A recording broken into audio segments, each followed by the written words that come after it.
Okay, everyone, hello, Mr. E here, and today we're going to be going over all the changes that have occurred in this patch with the 5 classes that are not Hive Scum. If you want to see Hive Scum, I just put out a video, like, I don't know, yesterday, depends on when I release this video, that goes over the rather large changes to Hive Scum. He definitely made out like a bandit here. He got a ton of new stuff, and he's going to have a lot more unique playstyles, but also he's so much more powerful. But the rest of the 5 classes also got some changes as well. Notably, I'm not going to be talking about their weapons in this video, because weapons are a whole nother involved thing, and I don't want to make this thing too long, so let's just go ahead and begin. Remember to, subscribe and all that stuff if you like this sort of content and you want to keep abridged of everything going on with Darktide. Plenty more stuff to come about this update. Okay, let's begin here. We're on the Arbitrator, as you can see here. The Arbitrator has a good number of changes, so we'll skip on down to his first major change, which is with his Castigator stance. So Castigator stance is still 10 seconds just like before, but they have reduced the reduced damage taken from 80% to 70%, which is really not that big a deal. But you get 200, you get 20%, maybe I can figure out how to say numbers one of these days, you get 20% strength in addition when you have this buff now. So previously, I kind of felt like Castigator stance was like a noobs only thing, because all it did was make you able to take a bunch of extra damage. It gave you no offensive stats really at all unless you took additional nodes. So now at least you get 20% strength, which applies to both melee and range damage while it's active for those 10 seconds, which is pretty good. That's all right. It kind of brings it in similar comparison with Break the Line here, where you get 25% damage after you charge. So not bad at all. And strength gives you both damage and stagger, which can be pretty nice for a class like this. Now, additionally, we have the Writ of Execution out here. This also got changed. This used to have 10 max stacks, and each stack would give you only 5%. So in order to get it fully stacked up to the 50% damage max, you would have to kill 10 elites during that 10-second buff, which is like far too hard to do for most builds and just most gameplay types. So yeah, this is now buffed to 7.5% with a max stacks of 6. So it does only cap out at 45% now, but most players were not reaching 50%, like even remotely. And it lasts for 12 seconds instead of the previous 10 seconds, which is really good. And then over here, we've got Blessed Armament, which got a massive buff. This is actually really, really good now, and expect to see a build from me on this in like a day or two, because previously, during Castigator stance, ranged kills replenished up to 10% of the total ammo in your clip from your reserve, rounded up, and it could occur once every 1.5 seconds. Now it occurs once per attack. So for instance, if you've got a build like the one I've got here with a revolver, and you just keep one-tapping dudes to the head for 10 seconds while your Castigator stance is active, you can just continue to shoot. There's no ammo cost at all, which is actually giving the Arbitrator kind of a ranged archetype here. As long as he's getting one-shots with him, he consumes no ammo. Well, actually, no, it does consume ammo, but it takes it from your reserve. So it's kind of, it's not infinite ammo, but it makes it so you don't have to reload. And that's really, really good for certain weapons that take it forever to reload. Shotgun, double-barreled shotgun, anybody? Because it rounds up, so it'll give you 1 shell guaranteed, which is pretty amazing. So that's pretty cool. And then we also have some changes to our lovely Nuncio Aquila over here. This is going to give you stun immunity now. So previously, when you were using your ranged secondary fire, basically when you were aimed down sights and you were shooting your gun, you couldn't be staggered, so you could actually aim while you were in this area. It gave you immunity to suppression stuff, but now it gives you full immunity to stuns while you're in this area, which is really, really strong. Because one of the best things about Nuncio Aquila is it has this node right here, which is called Inspiring Recitation, which gives you 30% revive speed, allows you to get your allies up really, really quickly. One of the things that can cancel that, though, is, of course, being stunned. But now you can't be stunned while you're in the Nuncio aura, so that's pretty powerful. All right, now we got to go down here to the bottom, and this is probably the biggest possible rework for him, which is Terminus Warrant was reworked. I guess it is still called Terminus Warrant. I stand corrected from earlier. Someone was asking if it's still called this. I forgot that it was still called Terminus Warrant. But as they said in their notes about it, since the release of Arbitrator, this has been one of the least popular keystones across all classes, which is pretty funny. In this update, we're trying to bring in changes that make it less difficult to get value out of. So if you were unfamiliar with the previous version of this basically what was happening was it was super easy to get stacks of melee, because all you got to do is walk into melee and slap around a bunch of dudes and you get stacks of that up. But when you started shooting enemies, in order to get melee stacks back, in order to get those recharges on the other side, so you get benefits on your melee side of things, you needed to shoot so much ammo, and there was almost no guns that could do it very well at all. So they reworked it. Now what it's going to do now instead is you will swap between your two modes.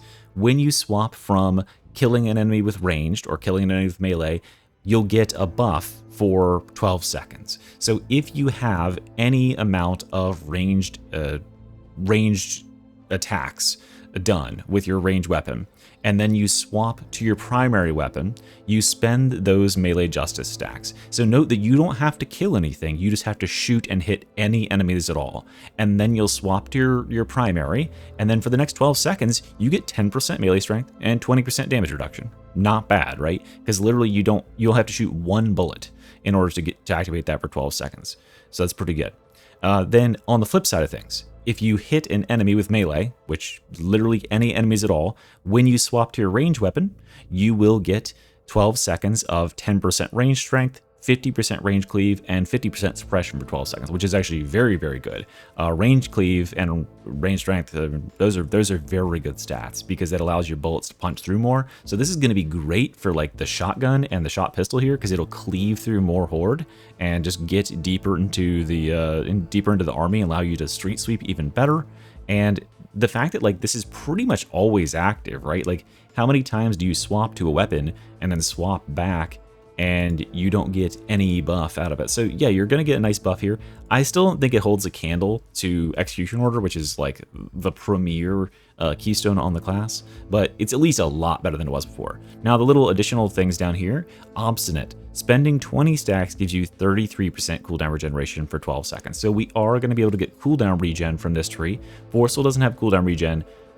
Execution Order does with Malachiter, but this will give you 33% instead of Malachiter's 50, and what you have to do is spend 20 stacks. So what that means is you have to basically hit 20 enemies with a ranged or hit 20 enemies with melee and then swap, which will probably be easier with the melee side of things.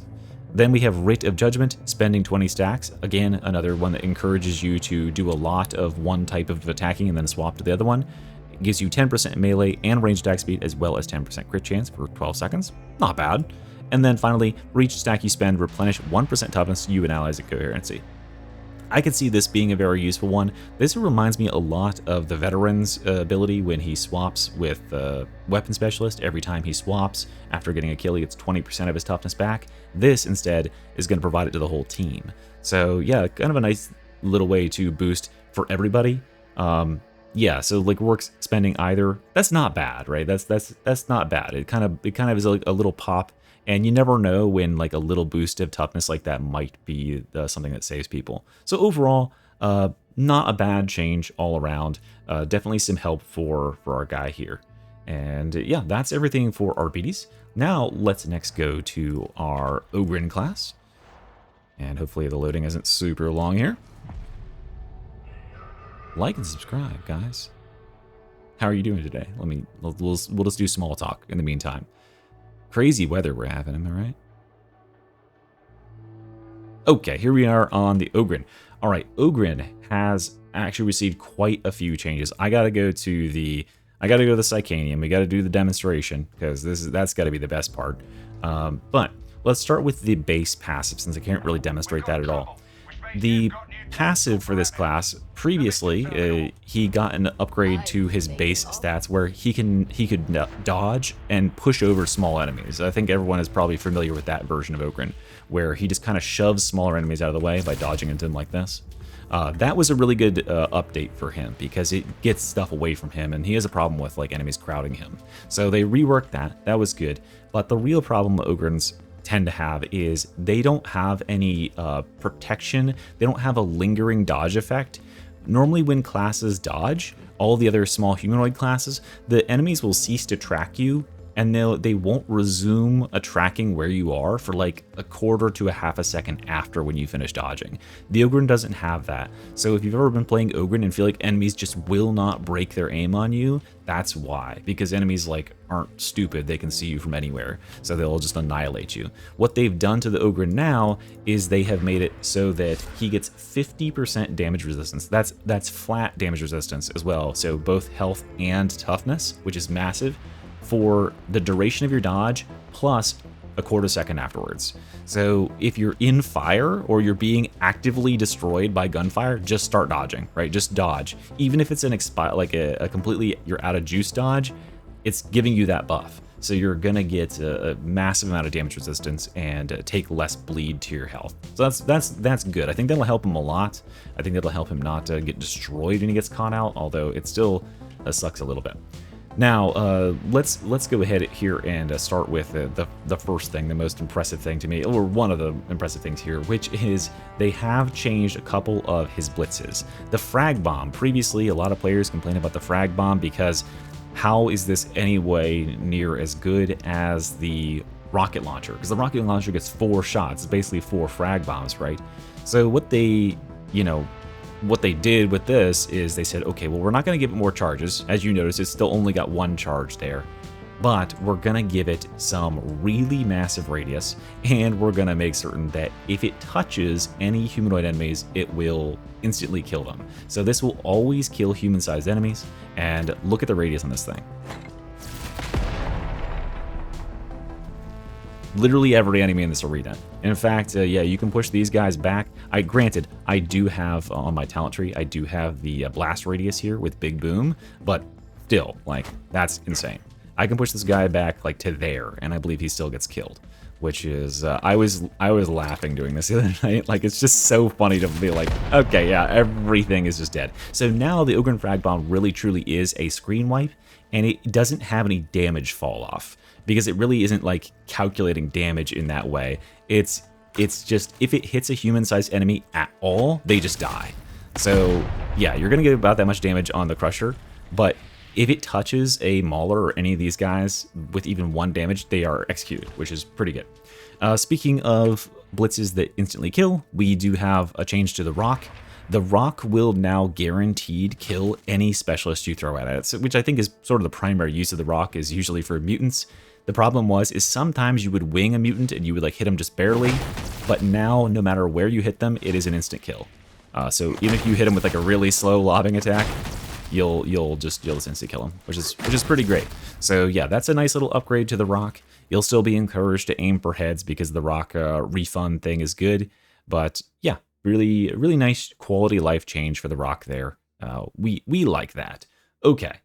Now let's go into the talent tree because we have some things here. So at the top, Steady Grip here. This previously was 12.5% toughness regeneration while bracing, but for a lot of weapons on the class, you didn't really want to brace, and certain weapons in the class, like, you can't really brace at all because like when you're firing, it just isn't going to allow you to do that. You wanted to keep your mobility while you're shooting. Now it is both bracing and firing that count towards that. So that's really good.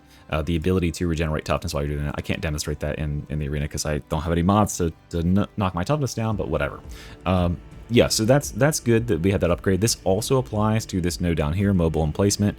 25% reduced damage while bracing or shooting a ranged weapon. Good, nice all-around quality buffs. That'll help Gunner Ogryns. And note that there have been some pretty decent buffs to the twin-linked heavy stubbers and a pretty interesting buff to the Ripper gun. Watch my video on the weapon changes if you want to hear more about that. But I don't want to waste this time in the video by making us stand there for forever talking about that.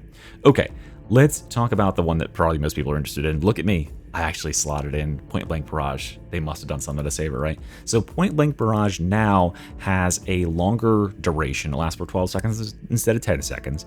And when you have it active, every bit of ammo you shoot during this duration, it refunds 50% of that ammo to your reserve when it's done. So it won't make up for the fact you have no ammo. It doesn't give you infinite free ammo like a lot of people were clamoring for. It seems like Fat Shark is pulling back from these infinite ammo things. If you if you haven't watched my Hive Scum thing, or you don't know what has changed with Hive Scum and Pickpocket, Pickpocket got changed to only trigger on melee attacks now, so you can't infinitely sustain 20% ammo from long range. You have to actually get into melee. So I think that combined with this and some other changes, they are seeming to not want to grant infinite ammo to classes anymore, which I think is fair. So this is good. It does give a lot of sustain to the class. Unfortunately, they didn't change anything out here. I don't necessarily know if this is going to really save the ability. I think that 80 seconds personally is still far too long for this game, given the power level of some of the classes in the game and some of their abilities. 80 seconds is kind of crazy, right? Like 60 seconds maybe. I would be thinking more like 45 or 50 seconds, to be honest with you, because yeah, you can get like 50% of your ammo back for 12 seconds out of 80 seconds. Like, what is that? But I guess it does kind of like, you know, you will be meleeing most of the time, and then you go crazy for like 12 seconds, and you get a bunch of that ammo back.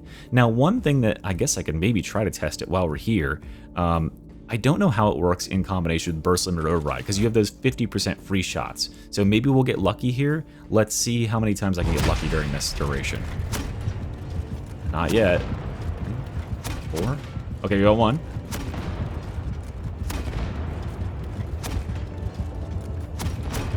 Okay. So we just shot... Okay, so wow. Okay, it's working. So what this means is Lucky Bullet is going to be really, really good with this. Because if you did notice there, I just shot 10 shots, but 2 of them were free shots, and it gave me back 5. So yeah, I actually would have I effectively gained back all but 3 of the ammo that I shot from doing that, because those lucky bullets were counted as shots that I fired. So if, say for instance, you got absurdly lucky and you fired 4 lucky shots in a row during your Ogryn, your ultimate activation, you would just gain 2 bullets afterwards, which is pretty cool. So yeah, there's a potential for this. I think that probably guns that can do most of their destruction in a small window, like the Rumbler, like the Grenade Gauntlet, are gonna be the winners here. I don't necessarily know if this is really gonna save things like the Twin Link Stubber, but it remains to be seen. I'll try out the Twin Link Stubber, I'll see how the new damage upgrades are, but this will help a lot to sustain his ammo, because he's got a really big problem with that. Okay, let's go on to some nerf, or there's like one nerf here really, which is to this node right here, Go Again. Now, everybody knows that the most powerful ability on the Ogryn is Loyal Protector. It's probably one of the most powerful abilities in the game, to be honest, and it's up all the freaking time because of this node here called Go Again. This previously was 2.5% on any stagger, now it's 2%. That's not going to make a huge difference. You know, Ogryn has lots of cooldown reduction because of Bruiser. If you're going for like an Ogrynheimer build, you've also got maximum firepower. But yeah, this was kind of absurd, making Ogryns have taunt all the time, which is a very, very powerful ultimate. I do still feel like Ogryn needs stuff elsewhere, but hey, you know, maybe that'll come later. Now, also down here, we've got a nice little buff on Dedicated Practice, which is 35% weapon swap speed. This was 20 before, which was really, really far behind a lot of other classes. So that's good. There's a nice little buff to him there. And then we've got some buffs up here to Slam, which is a 7.75 second cooldown instead of a 1 second cooldown. Not bad, right? Probably fits more in time with the actual timing for like Ogryn shield slams and stuff like that. And then a really nice buff to Crunch, which got a 30% damage and 30% impact bonus for your charge melee attack based on charge time. That was 15% before, which was definitely not worth it. But 30% is quite a bit of damage. Like that is actually a lot of damage, and that extra impact as well is going to push you over some stagger thresholds, I'd imagine. So we'll find out. Now, one thing that I do want to mention is because you know you might be interested in looking at the weapon changes. The weapon change to the Ogryn Ripper gun was that the Ogryn Ripper gun's melee now counts as heavy attacks. So just be thinking about that for like all these talents that have heavy attack requirements. That'll give you stuff like this. Very, very interesting. I want to see if there's builds can be made around that. But I think that is everything. Oh, the one last thing. Indomitable is now guaranteed to stagger all enemies hit. So, like, stagger immune enemies I believe this includes red enemies in Havoc who have been made CC immune. They should be getting staggered by this, which is good because that was terrible. That was terrible for him before. Just having the like just running into red enemies and immediately getting destroyed because you literally couldn't do anything with your charge anymore. So yeah, there you go. Let's change over to the Psyker now. Let's see, there it is, Psyker. Oh, look at you! You get to see that. I just realized that my recording is going to have Bernies in the corner. Guess what? Look at that Bernie there. Doesn't that just make you want to become a member of the mystery channel where you get lots and lots of access to Bernie and you're, you know, directly monetarily supporting him? We're big boys. We play Auric in the Psychanian. Okay, so here we are on Psyker, and after this we'll go Veteran, then we'll go Zealot. These classes don't have as much. My dog had mentioned himself and he's freaking out. So the biggest thing on Psyker here is a big nerf to the shield. The shield previously, when I was talking about the Psyker and how I'd reworked this, what I thought is that the shorter cooldown should be on the single wall shield, right? It makes sense. This one is less useful. This one's OP. You can just hide inside this one all day. For some reason, they made the cooldown on this, instead of the base cooldown, which is 40 seconds, they made the base cooldown of Telekine Dome 35 seconds or something like that, and it had a 25-second duration. That, plus your cooldown from Psychonetics Aura, plus your cooldown from Seer's Presence, plus your cooldown from Warp Siphon, meant that you always had bubbles up. And so teams would just go from bubble to bubble and never really be in any danger. So yeah, I mean, it became like the de facto way to play and just win games with Psyker, is just kind of boringly use bubbles all the time. But they have now nerfed that. They didn't exactly do it in the way that I wanted, or that I envisioned, which would be to make this one have a lower cooldown and make this one have the normal cooldown. What they did is they made the bubble have a really long cooldown. 1 minute for the cooldown for the bubble, with a 25-second duration, which, you know, that could be burst really, really easily if you place it in a bad spot. But remember that 1 minute cooldown on the Psyker really isn't effectively 1 minute. You'll have probably a 12% cooldown on your Curios. You'll have 10% from this aura right here. That's already 22%. That's already almost a quarter off of this. So you have about a 45 to 48 second cooldown. Then remember that you have Psychonetics Aura, which also got nerfed in this patch by 10% from 60 to 50.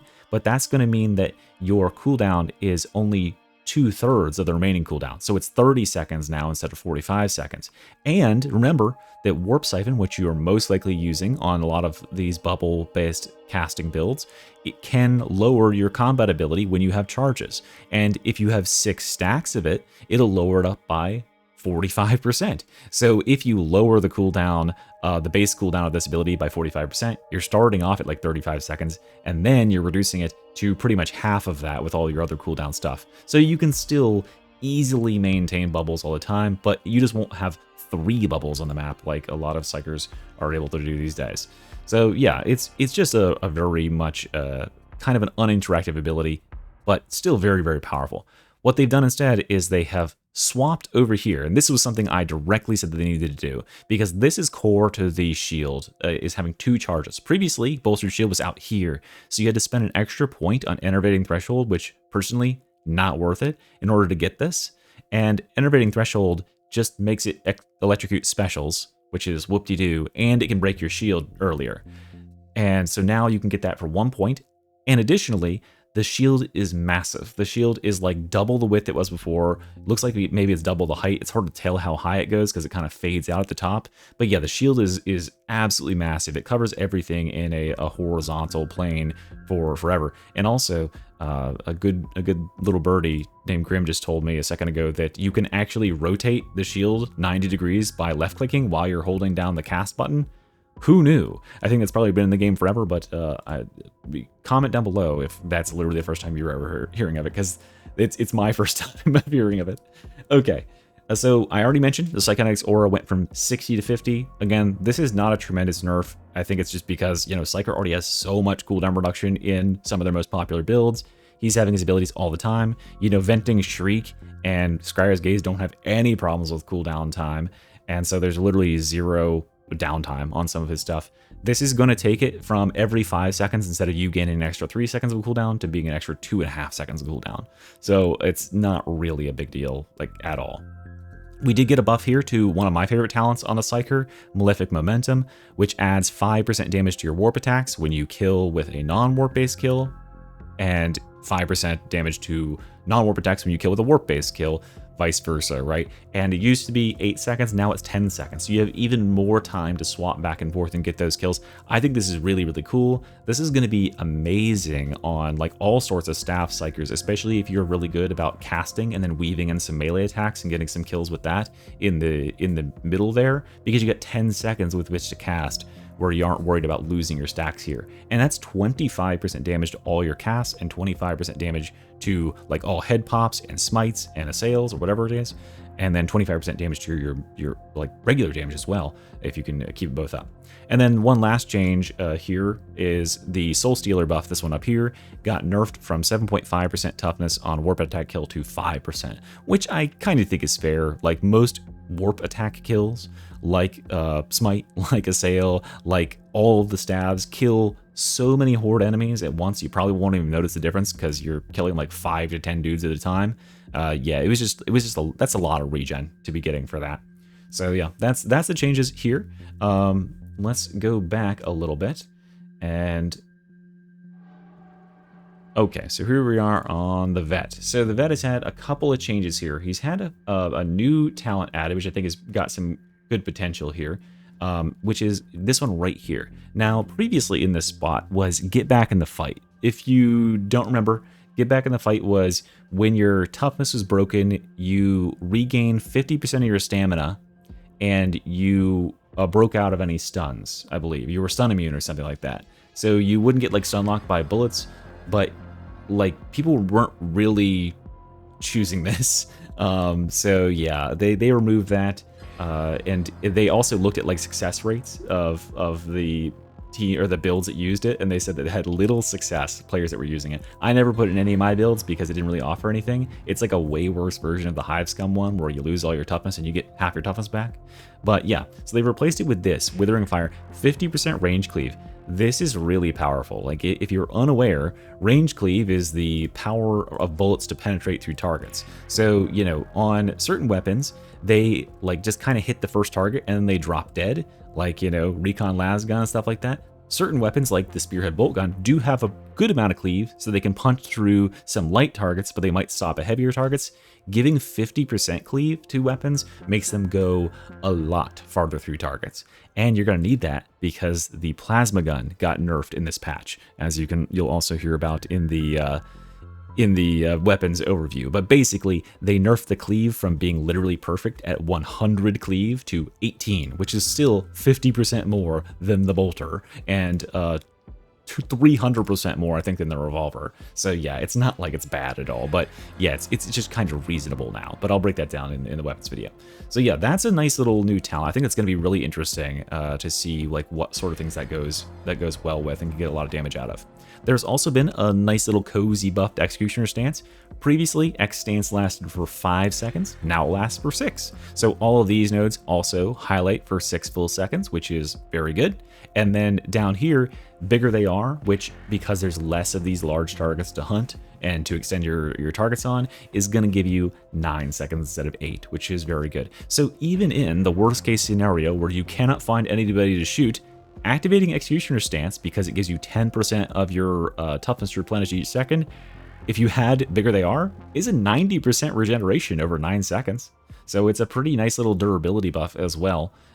Plus, if you had like anything like this down here, tunnel vision, if you're sniping, that's additional up to what, 15 up to 60% toughness replenishment.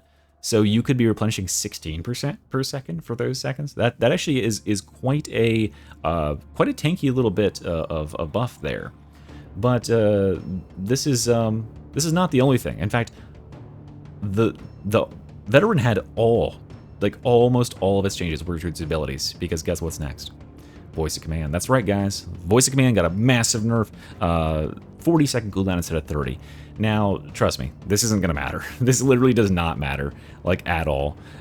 Because 40 seconds, remember that you are using cooldown curios, most likely, and those scale with the size of your cooldown. So 12% off of a 40-second cooldown is, like, almost 5 seconds, so you're starting at 35 rather than 28. So now it's only a 7-second nerf because of the cooldown curios. And then, of course, they haven't done any nerfs to tactical awareness anymore, so it's going to be half that. This is still just such a crazy, crazy powerful ability, and they have made no changes to gold toughness, so we're all still good there. We all still have, thank you, sweet gold toughness, for your protection from bursters, glitched as they may be. We do not fear death when you're still in the game.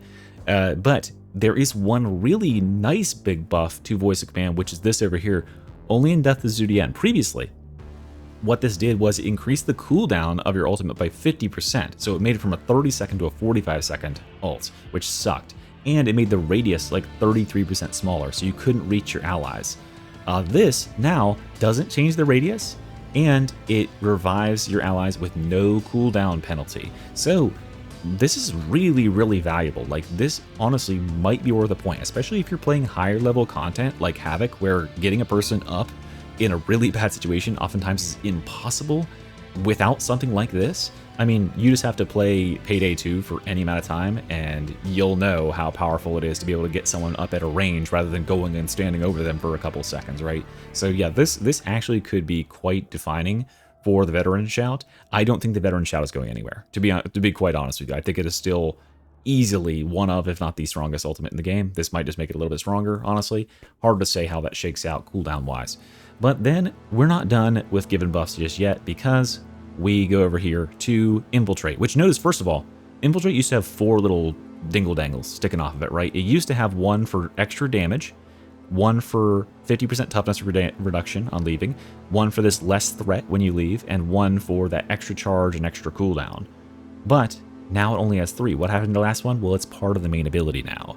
It is now a replenish all toughness, enter stealth for 8 seconds, and for the after you leave stealth, like when you leave stealth, you get that 30% damage buff for 8 seconds afterwards. Previously, it was only 5. So you get 8 seconds of boosted damage here, and that's pretty nice. That's 30% all damage, so all bleeds, all burns, all direct damage, whatever, my grenades, right? All that stuff is going to get a big buff when you leave the stealth for 8 seconds, which is pretty good. And the cooldown was dropped from 45 to 40 seconds. Not bad, right? All around, Infiltrate eating pretty good here. I'm very actually kind of curious, as you can see here. I was very curious to run something with Infiltrate, because you've got stuff like Covert Operative that I never really had a chance to use with that range backstab damage. There is potentially something here. And yeah, this might go with some of the new weapon buffs that are coming to the roster as well. Okay, let's go over to our last class to talk about in the video, which is the Zealot. And where is he? Now, the Zealot, just don't get yourself too excited, because the Zealot doesn't have all that much that's too interesting here. The Zealot was left pretty much more or less unchanged. That kind of is in line with what I think, because the Zealot, to me, is right... The Zealot is so close to perfect. Like, I love playing the Zealot. He feels so good. He does good damage. He's very survivable. He's got lots of options. What they've done here is they have made a change to our Zealous aura here. No one was picking this, because 15% stamina cost reduction is nothing, but 0.15 seconds off your stamina regeneration delay is a big deal, right? That allows you to start getting that stamina back faster in your combat, and that's actually quite a big deal, because running out of stamina at the wrong time, oh boy, that's real bad. And this, applying to the whole team, it's going to allow you, like, the Hive Scum and the Psyker can slide on the ground and regain stamina while they do, but just barely. This will actually push that even further, so they'll be able to regenerate a big bunch of stamina while they're on the ground sliding around, because the stamina regeneration delay is going to be so crazy short. So this is a big deal. I think that's actually kind of good now. I still think that, like, yeah, the Zealot has some of the best auras in the game, honestly. He's got some good choices here, and this brings it more in line with the quality of these other choices. Then down here, we've got Impassable. Now, this previously was 25%. Now it's 50%. Gain 50% block cost reduction while dodging and for 2 seconds afterwards. Perfect blocking attack restores 3 dodges at 8-second internal cooldown. So this is like a defensive powerhouse now. You know, 50% block cost reduction is a lot. That is a lot. Like, stack that with some block cost reduction curios, block cost reduction on your Katachan Devil's Claw. I wonder if like what a Crusher overhead. I'll do a build with it. We'll see. I'll do a build with it and I'll see literally how little stamina that you can make the like a Crusher overhead take. Because what if you take this and the stamina cost reduction and then you just like block Crusher overheads for like 1 pip of stamina? No problem. So that seems all right. You know, just if you're going for a res or something, right? Just dodge before you do it so that you have this massive block cost reduction. Easy to get people up, no problem. Okay, and then we got to go all the way down here to another nice little buff to Riposte. Now, Riposte got a nerf like a couple patches ago because it used to be up to 20% damage. It was what was it? It was 5% damage stacking up to 4 times. Or no, it was 4% damage stacking up to 5 times, right, for a total of 20. Then they nerfed it to 3% damage stacking up to 5 times for a total of 15, and now they just inverted it. So now you can get up to 15 still, but it's way easier to get because you only got to dodge 3 times and each gives you 5%. So that's really nice because Riposte is good talent. So making it even better, we like that. And then Punishment. Where the heck is Punishment? Why do I listen? This must be a talent that I never take. Was it? It's like up here or something? There it is. Aha. That's why I never take it because it's right here. Punishment. Melee attacks that hit at least 2 enemies grant 8 impact strength for 8 seconds, stacks 5 times, at max stacks, gain uninterruptible. Again, you know, this used to be 3, by the way, in order to get this. I don't think it's worth it. I generally don't think that this is, I don't think this is impact strength on the Zealot. Like, maybe like if the, you know, the buffs of the Thunderhammer. Oh yeah, the Thunderhammer got a little bit of buff, by the way. Yeah, I just don't know if Zealot is where you're caring about uninterruptible or impact strength. And yeah, I still don't think this is anything. And probably just rework it and do something else. Also, this node. Do something with this. This is terrible. Out of pocket. Rework that, Fat Shark. Okay. All right, that's everything. That's everything, guys. So, except for the Hive Scum, of course. But the Hive Scum is so long. This video is already 37 fucking minutes long. So, I think that's good. All right. There you go. Thanks, guys, for watching. Have a good one. Mr. Rihanna here. Bye-bye.